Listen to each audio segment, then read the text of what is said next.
আসসালামু আলাইকুম everyone, welcome to my channel Marzia's blog. এটা ছিল বেশ কয়েক মাস আগের ভিডিও। তখন ছিল নভেম্বর মাস, আর তখন কিন্তু নির্বাচনের খুব প্রচারণা ছিল, যার কারণে দেখা যাচ্ছিল যে বিভিন্ন জায়গায় আগুন লাগার ঘটনা কিন্তু প্রায় শোনা যাইতো। তো এটা যেহেতু বেশ কয়েক মাস আগের ভিডিও, তো আমি আপনাদের সাথে শেয়ার করতেছি। এটা হচ্ছে মিরপুর 10 বাস স্ট্যান্ডে কিন্তু এখানে বিআরটিসি যে বাসটা আছে এখানে কিন্তু কারা যেন আগুন ধরিয়ে দেয়, আর মুহূর্তের মধ্যেই কিন্তু আগুনটা একদম খুব ভালোভাবেই আর কি গাড়িতে লেগে যায়, আর গাড়িটা কিন্তু পুড়তে থাকে। আর এখানে কিন্তু সবাই ভিডিও করতেছে, আর চারপাশ থেকে কিন্তু লোকজন সরাই দিচ্ছে। এই দৃশ্যটা কিন্তু আসলে অনেক ভয়ঙ্কর ছিল।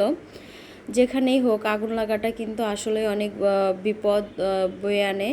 তো পাশেই যেহেতু হচ্ছে ফায়ার সার্ভিসের লোক ছিল, মিরপুর 10 বাস স্ট্যান্ডের সাথে যেহেতু ফায়ার সার্ভিসের আছে, তো ফায়ার সার্ভিসের লোক কিন্তু খুব দ্রুত চলে আসছে, দেন আগুনটা হচ্ছে নিভাচ্ছে।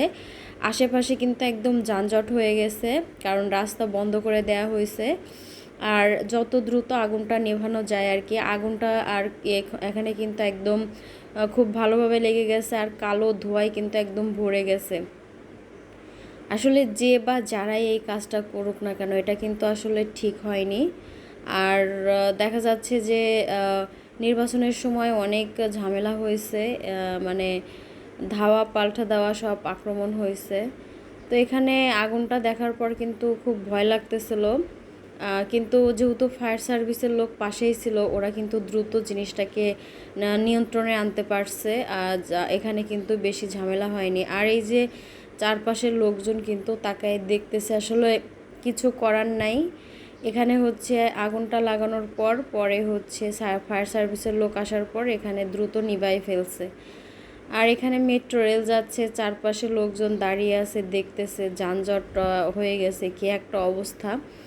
তো দেশেরও অবস্থা কিন্তু তখন খুব বেশি খারাপ ছিল, কারণ সামনে ছিল নির্বাচন, যার কারণে সবাই কিন্তু দেখা যাচ্ছে সরকারি দলের লোক বা বিরোধী দলের লোক, এরা কিন্তু দেখা যাচ্ছে বিভিন্ন জায়গায় বিভিন্ন মানে আগুন ধরানোর মতো কাজ করছে। আসলে কারা করছে এটা আসলে নিশ্চিতভাবে বলা যায় না, আসলে কারা করছে কাকে দোষ দেয়া হবে।